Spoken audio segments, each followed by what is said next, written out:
तो जिसने last time मुझे चुनाव लड़ने से मना किया था, उन सब का भी जिम्मेदारी है।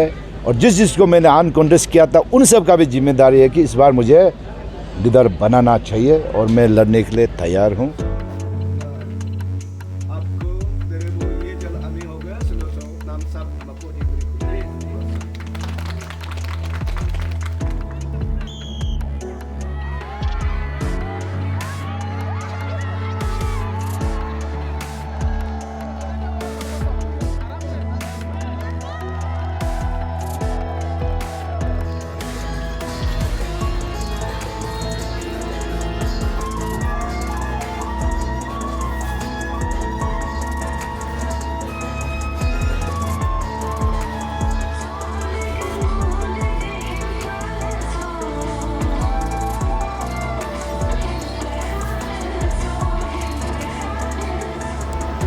Guliran, guliran. Rio Malacca. Big things.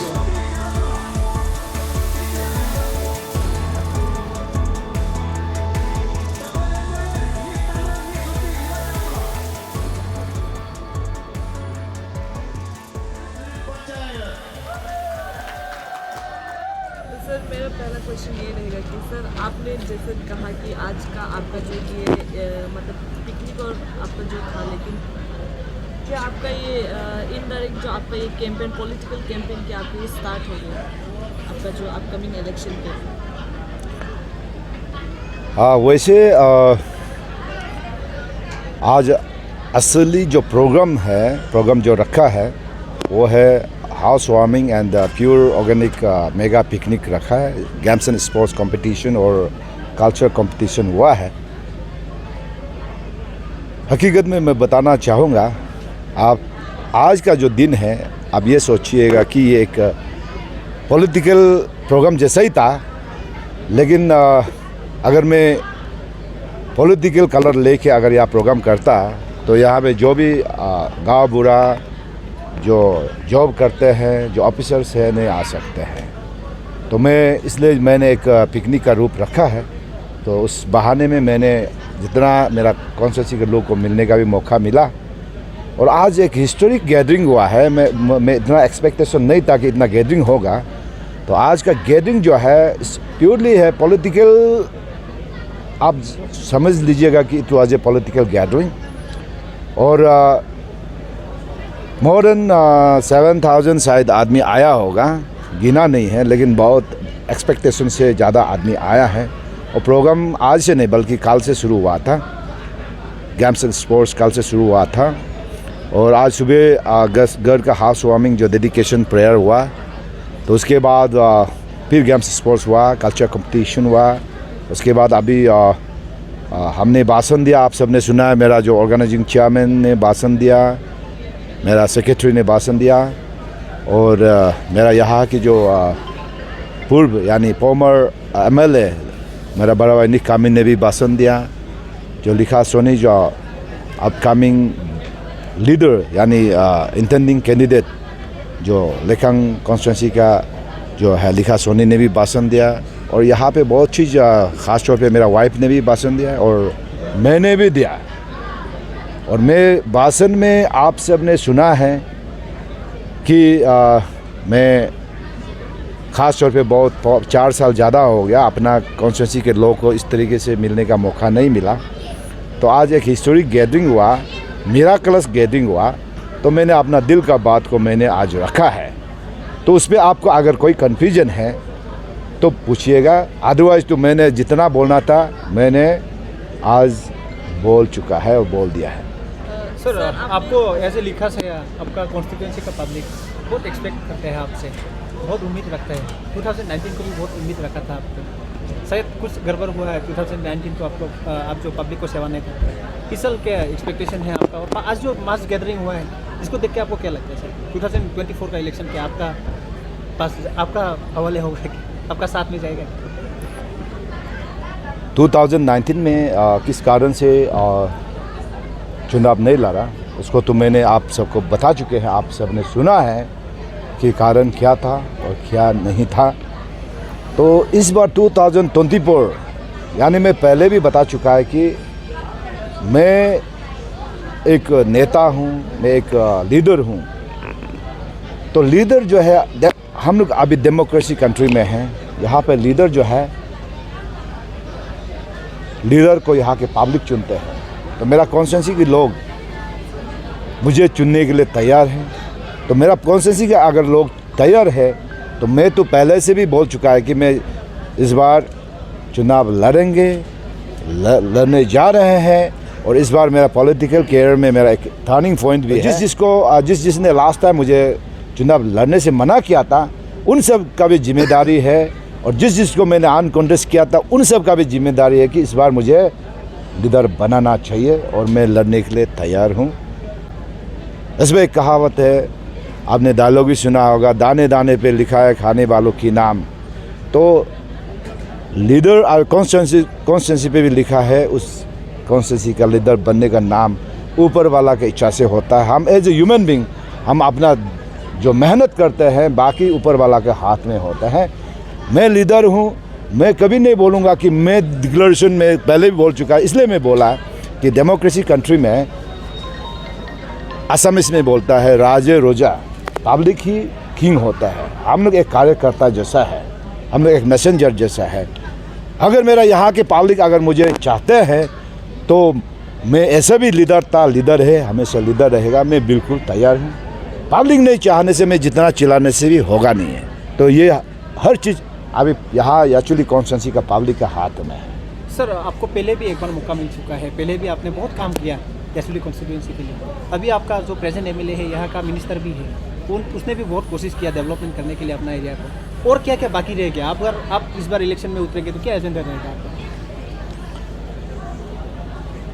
मैंने पहले भी बता चुका है, हर नेता जहाँ भी जो भी नेता बनते हैं विकास तो करते हैं, लेकिन मैं हकीकत के साथ बोल रहा हूँ कि इस कॉन्स्टिट्यूंसी में, याचुली कॉन्स्टिट्यूंसी में, 16 याचुली कॉन्स्टिट्यूंसी में मैं समझता हूँ कि मैं अपना एजुम्सन है कि हकीकत भी है कि विकास मैं जितना किया बाकी इतना नहीं कर पाया और नहीं कर पाएंगे। हाँ, आने वाला कल को नहीं बोल सकते, अभी तक मैंने विकास बहुत ज़्यादा किया है।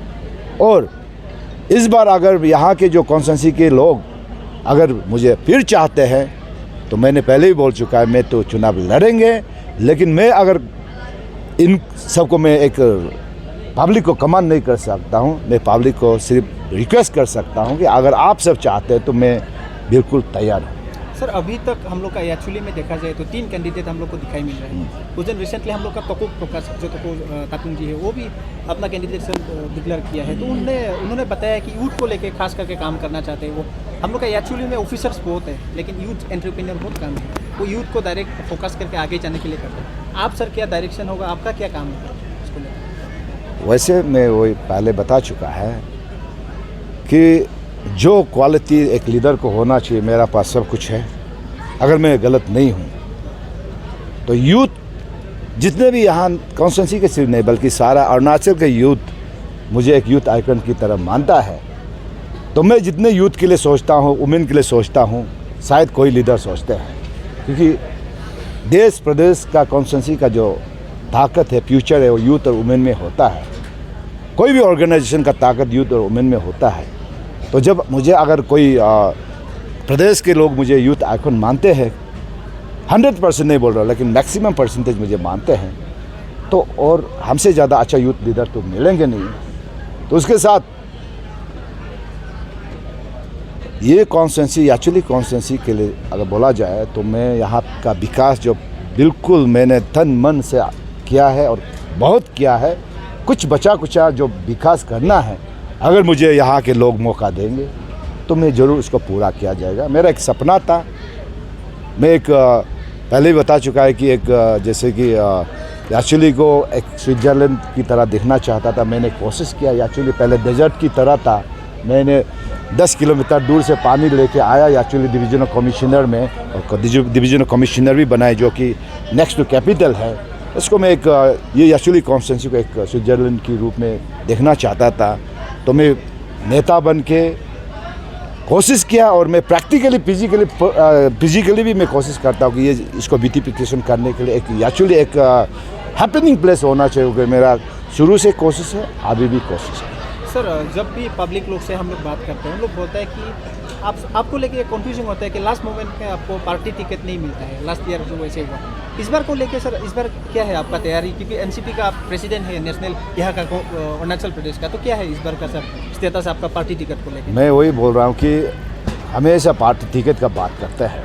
तो लास्ट टाइम तो मैं एक बीजेपी पार्टी टिकट का कंटेंडर था, और कंटेंडर नहीं बल्कि मेरा नाम में ऑलमोस्ट सब जगह पे डिक्लेयर हो चुके थे। तो बिट्रेल तो मैंने नहीं किया, शायद पार्टी ने किया होगा। मुझे पार्टी टिकट नहीं देने का कोई रीज़न बिल्कुल नहीं था।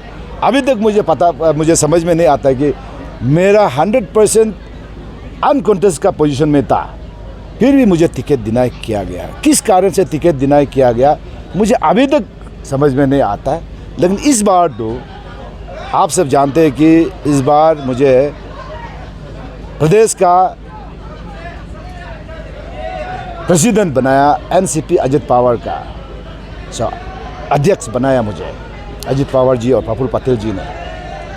तो इस बार तो टिकट का सब्जेक्ट तो बंद हो जाता है, क्योंकि टिकट को मैं ही साइन करने जा रहा हूँ। जो मेरा पार्टी का टिकट मैं खुद ही साइन करूँगा, तो अपना टिकट में तो साइन करेंगे ही ना। तो इसलिए इस बार टिकट का कोई कन्फ्यूजन नहीं है। लेकिन मेरा ये कहना है कि अभी तक मेरा समझ में नहीं आता है कि मुझे लास्ट टाइम जो टिकट क्यों डिनाई किया गया है। आप लोग ही उन लोग जो बीजेपी पार्टी का हाई कमान को आप लोग ही मेरे लिए पूछिएगा कि लिखा शाह ने इतना विकास किया एक्चुअली कॉन्स्टिट्यूंसी के लिए, और पार्टी के लिए इतना मेहनत किया। यहाँ के जो 99.9% जो क्रिश्चियन है यहाँ पे, और 99.9% कांग्रेस पार्टी को मैंने 100% बीजेपी में मार्च करा के यहाँ के जो विकास को डिसीजन स्पॉट लेके मैं पार्टी का नारा लगा के मैंने इतना मेहनत किया है। यहाँ सिर्फ नहीं बल्कि अलग अलग प्रदेश में जाके, नागालैंड में जाके, असम में जाके मैंने प्रचार किया बीजेपी पार्टी के लिए।